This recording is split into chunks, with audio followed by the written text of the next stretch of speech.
सलाम Pakistan 24 news HD से मैं हूँ आमिना असलम और मैं हूँ हुदा शाह। आप हमें YouTube पे भी बराह रास्त देख सकते हैं youtube.com/24 News HD। सबसे पहले आपको बताएं कि पेशावर हाई कोर्ट ने टिकटॉक बंद करने का हुक्म दे दिया है। Chief justice Peshawar high court justice Qaiser Rashid Khan ने रिमार्क्स दिए कि जो वीडियोज अपलोड होती हैं वो माशरे को काबिल कबूल नहीं है। टिकटॉक वीडियो से माशरे में फहाशी फैल रही है, जबकि टिकटॉक बारे जो रिपोर्ट मिल रही है अफसोसनाक है। इसे फौरी तौर पर बंद किया जाए। Elefante, muy elegante, la trompo, muy larga, la trompo, gigante. Muy larga.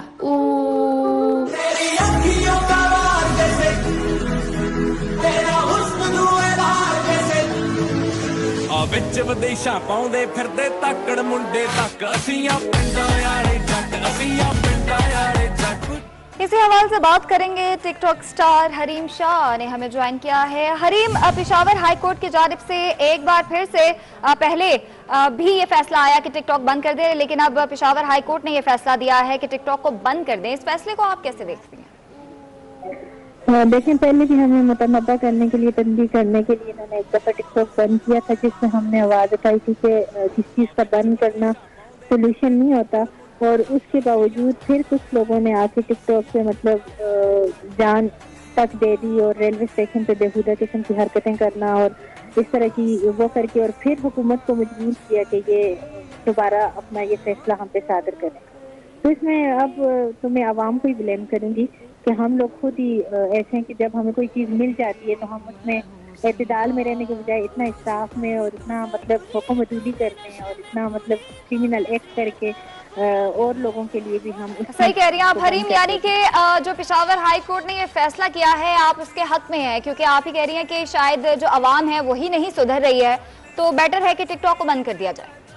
देखें, अभी रिसेंटली जो वाकयात हुए जो हमने देखे कि रेल की पटरी पे जाके और वहाँ पे मतलब इस तरह की मतलब रेल, आप सही कह रही हैं। सिर्फ रेल की पटरी वाली वीडियोस ही नहीं, बहुत बेतहाशा ऐसी टिकटॉक पे वीडियोस आ रही हैं जो बहुत ही ज्यादा फहाशी फैलाती हैं। बिल्कुल, इस बात से मैं अब काफ़ी हद तक एग्री करती हूँ, क्योंकि हमें मुतनबा किया गया था, हमें तनबीह की गई थी, हमें लास्ट चांस मिला था कि हम जो है ऐसी वीडियो नहीं बनाएंगे जो कि क्रिमिनल एक्ट में मबनी हो या इस तरह की कोई भी हम लोग एक्ट करें जो कि हमारे जान का भी तहफ़्फ़ुज़ न कर सके और जो बेहूदगी पर या हमें खुद एम्बेरस और लोगों के लिए भी शर्मिंदगी का बाइस बने। लेकिन हम खुद एक चीज़ को नहीं समझ रहे, हम खुद इतने इलिटरेट हो चुके हैं कि हम उन चीज़ों का इस्तेमाल बहुत गलत तरीके से कर रहे हैं और एक चीज़ को हम खुद गलत वे में लेके जा रहे हैं, तो फिर हुकूमत मजबूर होके यही करेगी, बंद ही करेगी। ठीक है हरीम, अपने फॉलोअर्स के लिए आप कौन सा मैसेज देना चाहेंगे? मैं यही मैसेज मैं सबको यही मैसेज देना चाहूँगी कि हुकूमत जब भी कोई फैसला करती है तो उसमें हमें मद्देनजर रखते हुए करती है, हमारे मुल्क को मद्देनजर रखते हुए करती है। हमें पॉजिटिवली वीडियो बनानी चाहिए थी, हमें लोगों तक ऐसी चीजें कन्वे करनी चाहिए थी जो कि मुस्बत होती। हाँ बिल्कुल ठीक कह रही हैं, क्योंकि टिकटॉक एक ऐसा प्लेटफॉर्म है, एक ऐसी ऐप है जिसके थ्रू आप कंटेंट क्रिएटर्स जो हैं वो सामने आते हैं। अगर जहाँ पे ये फहाशी और फहश किस्म का मवाद अपलोड होता है, अगर वही किसी अच्छी चीज का आप लोग कोई वीडियो बनाएं और नाजरीन तक पहुंचाएं, अपने फॉलोअर्स तक पहुंचाएं, तो उसका फायदा तो होगा। हरीम शाह हमारे साथ मौजूद थी, बहुत शुक्रिया आपका।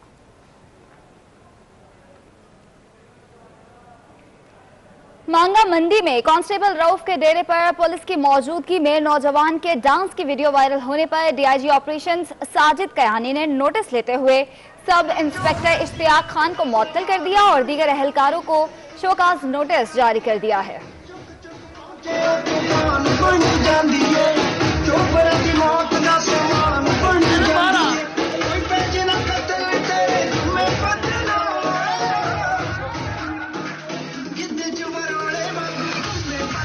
इस हवाले से बात करेंगे इरफान मलिक से। इरफान, वीडियो तो हमारे सामने है, बताएगा इसकी डिटेल्स, कार्रवाई का भी बताइएगा। जी बिल्कुल, आपको बताएं कि ये मांगा का इलाका है जहाँ पे कांस्टेबल की जो एक स्क्वाड बनाया गया है उस स्क्वाड का हिस्सा था और इसी स्क्वाड में जो खवातीन एहलकार भी शामिल थी उनको मांगा मंडी के इलाके में गदागरों के लिए कार्रवाई के लिए भेजा गया था। लेकिन उन्होंने वहाँ पे एक डेरे पे जाके जो कांस्टेबल रऊफ का डेरा था उससे जाके उनकी मौजूदगी के अंदर जो है वहाँ पे जांच का ये मुजाहरा किया गया और इसी वीडियो जब वायरल हुई तो इससे ये ऑपरेशन की जानिब से वाक़े का नोटिस लेते हुए कांस्टेबल को जो सब इंस्पेक्टर इश्तियाक खान जो मौके थे उनको शोकत जारी किया गया, उनको मुअत्तल किया गया और बाकी तमाम एहलकार जिनमें कांस्टेबल। ठीक है, बहुत शुक्रिया इरफान आपका। बराह रास्त लिए चलेंगे आपको इस्लामाबाद, जहां पे पीपल्स पार्टी की रहनुमा शाजिया मरी इस वक्त मीडिया से गुफ्तगू कर रही हैं। हम शराफत से नहीं चलेंगे, तो अब शराफत से नहीं चलेंगे, हर हरबा इस्तेमाल करेंगे। यकीनन ये वो अंधिए हैं जो हमारे लिए तशवीशनाक हैं। इसके अलावा अफसोस तो ये हमें होता है इनकी मुनाफकत पर कि सबसे पहले तो इन्होंने कहा कि वो मुजरिम हैं जिन्होंने इनको वोट नहीं डाला 3 मार्च को। अब वो 16 मुजरिम हैं इनकी नज़र में, 17 मुजरिम हैं, लेकिन उन्हीं मुजरिमों को, उन्हीं करप्ट लोगों को बकौल इनके इन्होंने गले से लगाया और उनसे अपने तय एतमाद का वोट लिया, क्योंकि हमारे नज़दीक तो उस इजलास की कोई आइनी और सियासी वक़्त नहीं है जो कि हुकूमत ने बुलाया, क्योंकि हमारे सामने कोई ऐसा ऐलान नहीं हुआ जो कि आइन में जो दर्ज है कि सदर इस बात को तस्लीम करेगा कि वज़ीर आज़म एतमाद खो बैठा है मेजॉरिटी का, और इसके नतीजे में कोई कम्युनिकेशन सामने आएगी। लेकिन कोई भी कम्युनिकेशन सदर के ऑफिस की हमने नहीं देखी। ये खुद ही अपने लिए इजलास बुला लेते हैं और खुद ही उसमें जो है वो एतमाद का वोट ले लेते हैं और उन्हीं लोगों से ले लेते हैं जिनको मुजरिम करार देते हैं। तो मुनाफकत की पॉलिसी पर मनोअन अमल हो रहा है। इसके साथ आप देखें कि ANP के लिए इन्होंने क्या कुछ नहीं कहा। ANP के पास भीख मांगने चले गए वोट की। उसके बाद JUIF के लिए क्या कुछ नहीं कहा। किन अलकाब से उनकी लीडरशिप को ये पुकारते रहे, बुलाते रहे, उनको तक डेप्यूटी चेयरमैन बनने की पेशकश इन्होंने कर दी। मगर बदकिस्मती तो इस जमात की देखिए कि आज इनके पास कोई अपना कैंडिडेट खड़ा करने के लिए नहीं है। सेनेट के अंदर चेयरमैन भी मांगे तांगे का ले आए हैं और आज जो डेप्यूटी चेयरमैन का इन्होंने ऐलान किया है वो भी मांगे तांगे की तमाम जो है वो पॉलिसी है। तो मैं समझती हूँ कि जैसे कि पहले चुके कि ये जमात सिलेक्टेड तो है ही है, ये हुक्मरान सिलेक्टेड तो है ही हैं, लेकिन अब हमें लावारिस और यतीम भी नजर आ रहे हैं, क्योंकि इनके पास अपना कहने को कोई कैंडिडेट नहीं है।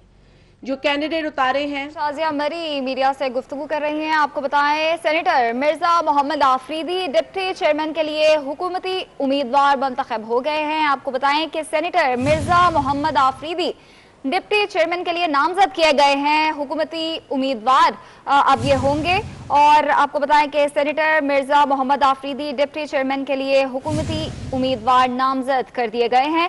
सादिक संजरानी चेयरमैन की सीट के लिए नामजद किए गए हैं हुकूमत की जानिब से, और डिप्टी चेयरमैन के लिए मुशावरत की जा रही थी हुकूमती अरकान के अंदर, और मिर्जा मोहम्मद आफरीदी का नाम सामने आया है जिनको डिप्टी चेयरमैन के लिए हुकूमती उम्मीदवार नामजद कर दिया है। आपको बताते चले कि ऑपोजिशन की जानिब से यूसुफ रजा गिलानी चेयरमैन के लिए नामजद किए गए हैं, जबकि अब्दुल गफूर हैदरी को डिप्टी चेयरमैन के लिए नामजद किया गया है। और हुकूमत की जानिब से मुशावरत का सिलसिला जारी था और नाम सामने आ गया है। मिर्जा मोहम्मद आफरीदी डिप्टी चेयरमैन के लिए हुकूमती उम्मीदवार नामजद कर दिए जाएंगे। चेयरमैन और डिप्टी चेयरमैन कौन होगा, कल इसका फैसला हो जाएगा। और जो नाम सामने आए हैं हुकूमत की जानिब से चेयरमैन के लिए वो सादिक संजरानी है, और डिप्टी चेयरमैन का नाम अभी तक फाइनल नहीं किया गया था, लेकिन अब हुकूमती उम्मीदवार सामने आ चुका है। मिर्जा मोहम्मद आफरीदी कल डिप्टी चेयरमैन के लिए वोटिंग इनके हक पे होगी। वजीर आजम ने मिर्जा मोहम्मद आफरीदी को डिप्टी चेयरमैन का उम्मीदवार नामजद भी कर दिया है। जिशान भट्टी हमारे साथ मौजूद हैं। जिशान, बताइएगा, डिप्टी चेयरमैन का नाम भी सामने आ गया। जी बिल्कुल, देखिए तहरीके इंसाफ ने पहले चेयरमैन सेनेट के लिए सादिक संजरानी और अब मुशावरती इजलास के बाद जो फाटा से आजाद उम्मीदवार थे लेकिन उन्होंने तहरीके इंसाफ में शमूलियत इख्तियार की थी, सेनेटर मिर्जा मोहम्मद आफरीदी हैं, उन चेयरमैनशिप के लिए हुकूमत ने नामजद कर दिया। सदर इमरान खान ने नॉमिनेट किया है डिप्टी चेयरमैन सेनेट के लिए मिर्जा मोहम्मद आफरीदी को। तो ये कहा गया है कि वो जो फाटा साबका फाटा था और अब KP में मर्ज हो गया, तो वज़ीर आज़म ने यह वादा किया हुआ था कि जो फाटा से सेनेटर्स होंगे उनको भी किसी जगह अकोमोडेट किया जाएगा, तो उस हवाले से उनको इस चीज को मद्देनजर रखते हुए ये फैसला किया गया कि सेनेटर मिर्जा मोहम्मद अफरीदी को डिप्टी चेयरमैन के लिए नामजद किया जाए। जी ठीक है, बहुत शुक्रिया आपका।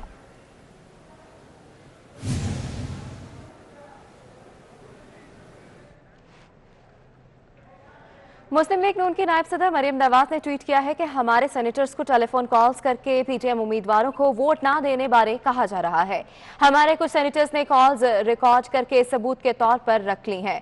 तो आपको बता रहे हैं, मुस्लिम लीग नून की नायब सदर मरियम नवाज हैं, उन्होंने ट्वीट किया है और कहा है कि हमारे सेनेटर्स को टेलीफोन कॉल्स करके पीटीएम उम्मीदवारों को वोट ना देने के बारे में कहा जा रहा है, जबकि हमारे कुछ सेनेटर्स ने कॉल्स रिकॉर्ड करके सबूत के तौर पर रख ली हैं।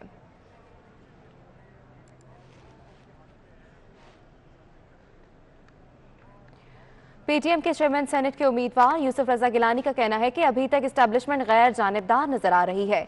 उम्मीद है कल तक भी एस्टेब्लिशमेंट गैर जानिबदार रहेगी। सहाफी ने सवाल किया कि मरियम नवाज तो कहती हैं उनके सेनेटर्स को नामालूम फोन कॉल्स आ रही हैं, क्या आपके अरकान को भी कॉल्स आ रही हैं?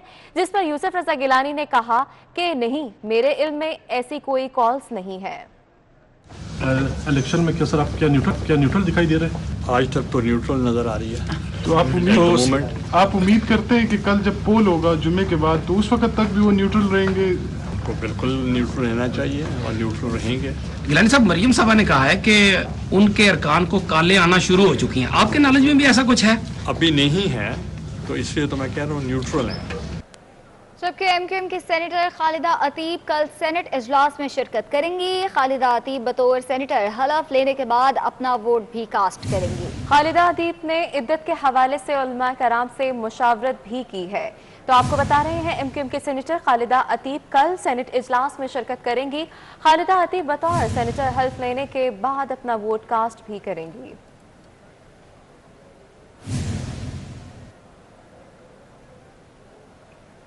कराची में टारगेट किलिंग और दहशतगर्दी का नेटवर्क कौन और किधर से चला रहा है? सीटीडी और रेंजर्स की मुश्तरका प्रेस कॉन्फ्रेंस में हकायक सामने आ गए। डीआईजी शाहिद उमर और कर्नल शब्बीर कहते हैं कि अमेरिका में मुकीम एमक्यूएम लंदन की रुकन राब्ता कमेटी कहकशां हैदर बानियों एमक्यूएम के हुक्म पर दहशतगर्दी और टारगेट किलिंग कराती रही।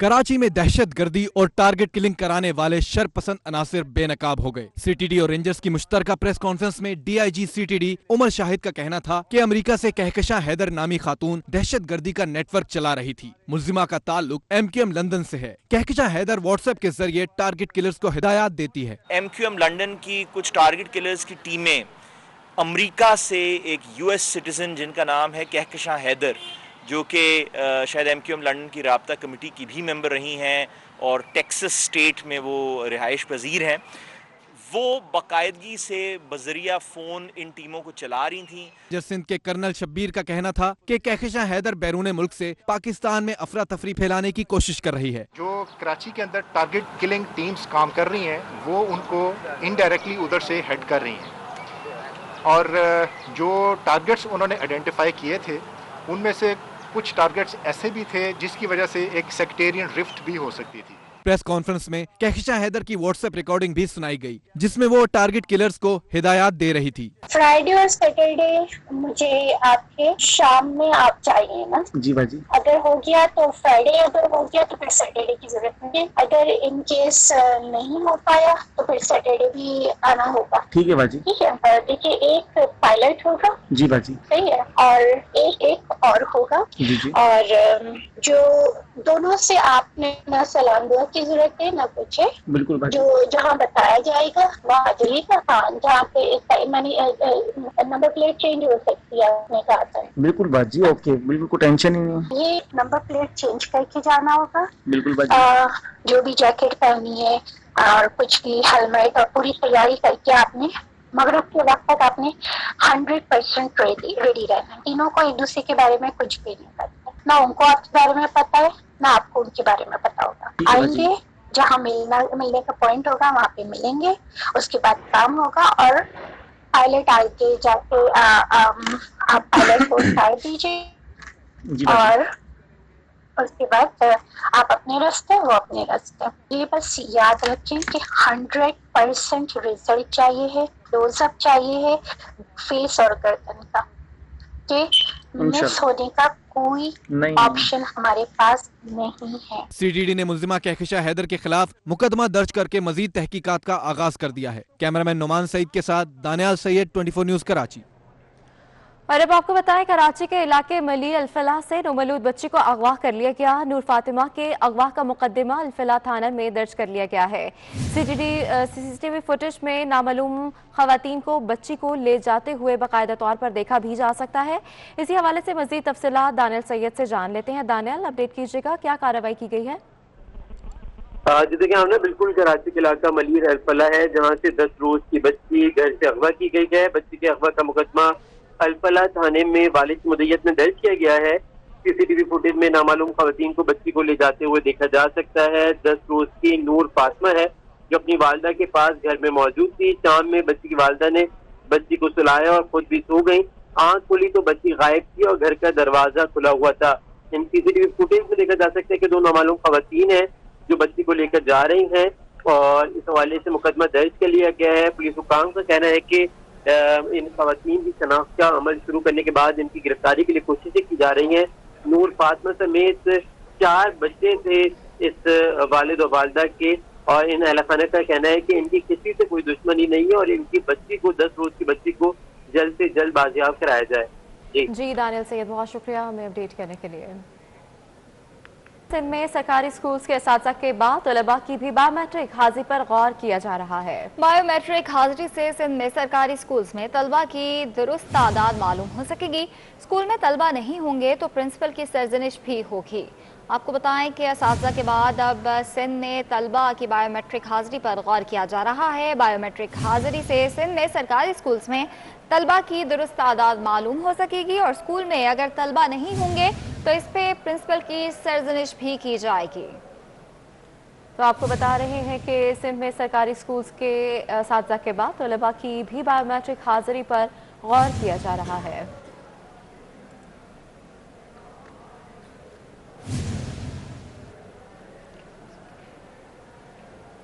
Director economic crime wings FIA Islamabad Amir Farooqui का तबादला कर दिया गया है। आमिर फारूकी को डायरेक्टर FIA सिंध जोन तैनात कर दिया गया। तैनाती का नोटिफिकेशन भी जारी कर दिया गया है। समर अब्बास बताएगा इस हवाले से।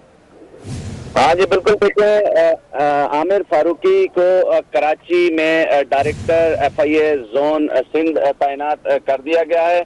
इस हवाले से बाकायदा जो है वो नोटिफिकेशन जारी कर दिया गया है।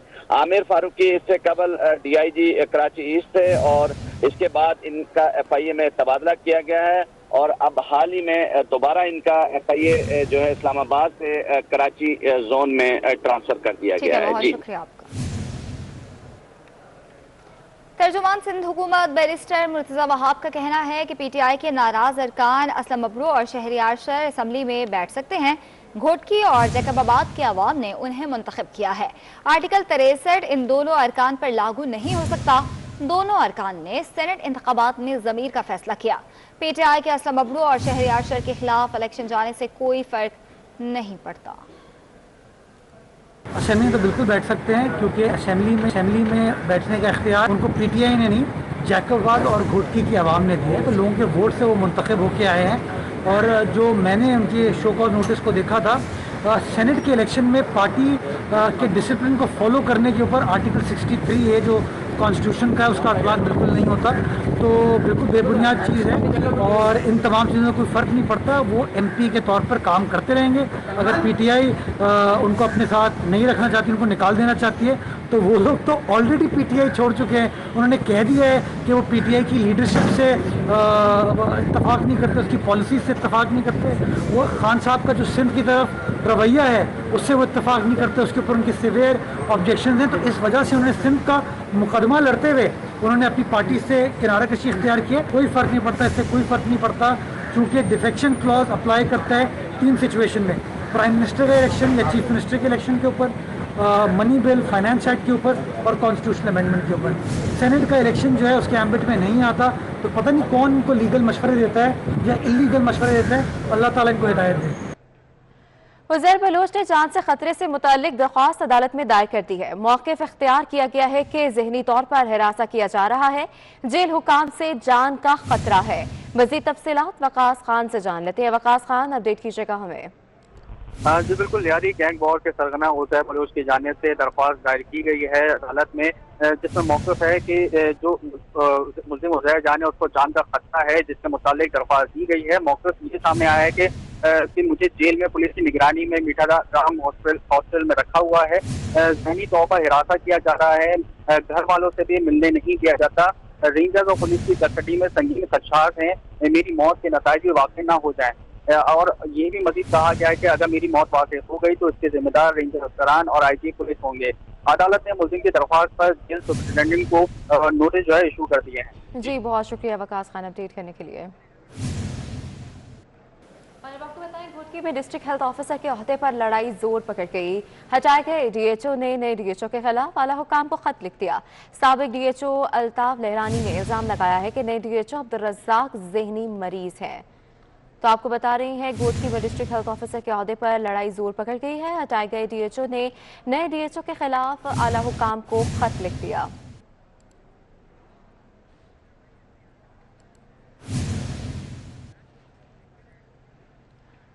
और अब आपको बताएं, साबिक सदर आसिफ अली जरदारी ने पार्टी के सेक्रेटरी जनरल नैयब बुखारी को टेलीफोन किया है। आसिफ अली जरदारी ने नैयब बुखारी से उनके बेटे की खैरियत दरियाफ्त की है। आसिफ अली जरदारी ने नैयब बुखारी के बेटे की जल्द सेहतयाबी के लिए दुआ भी की है, जबकि नैयब बुखारी के बेटे के फायरिंग से जख्मी हुए और पिम्स अस्पताल में जेरे इलाज है। तो आपको बता रहे हैं, साबिक सदर आसिफ अली जरदारी ने पार्टी के सेक्रेटरी जनरल नैयब बुखारी को टेलीफोन किया है। आसिफ अली जरदारी ने नैयब बुखारी से उनके बेटे की खैरियत दरियाफ्त की है। आसिफ अली जरदारी ने नैयब बुखारी के बेटे की जल्द सेहतयाबी के लिए दुआ भी की है। पंजाब जुडिशल अकेडमी के ज़ेर निगरानी सीनियर सिविल जजेस के वफ़द ने Lahore King Edward medical university का दौरा किया। Vice chancellor professor Khalid Masood Gondal ने यूनिवर्सिटी की शानदार खिदमात पर शरका को ब्रीफिंग दी। शुरका को पोस्टमार्टम और लाश की शनाख्त के हवाले से भी आगाह किया गया। वफ्द को यूनिवर्सिटी की शानदार खिदमात पर लिखी किताब और रिसर्च जर्नल भी पेश किया गया। Director programme academic Punjab judicial academy ने vice chancellor professor Khalid Masood Gondal को दौरे की दावत भी दी।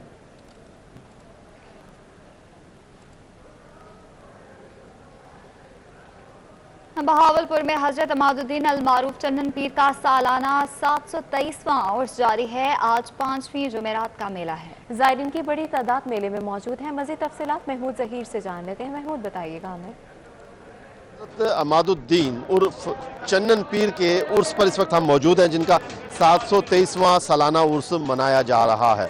इसकी 7 जुमेरात होती हैं। 7 हफ्तों पर यह उर्स और मेला जारी रहता है, जहां पर लाखों की तादाद में ज़ायरीन आते हैं और अपनी मन्नतें, मुरादें और इसके साथ साथ दुआएं खैर मांगते हैं। इतने ही साल बाद असी होने हैं, पिछले साल नहीं आ सके तो मेरी तो इस साल फिर आएंगे। वो अल्लाह करम करी जाता है, दुआ नाल जिसले इत्थे आ जाने वो आपे दिलों दी जानते हैं। असीं तो अपनी दुआ जी मंग के गए। दुनियापुर से आए जनाब, इसका सलाम करना है। अल्लाह ताला हर बंदे को खुश रखे।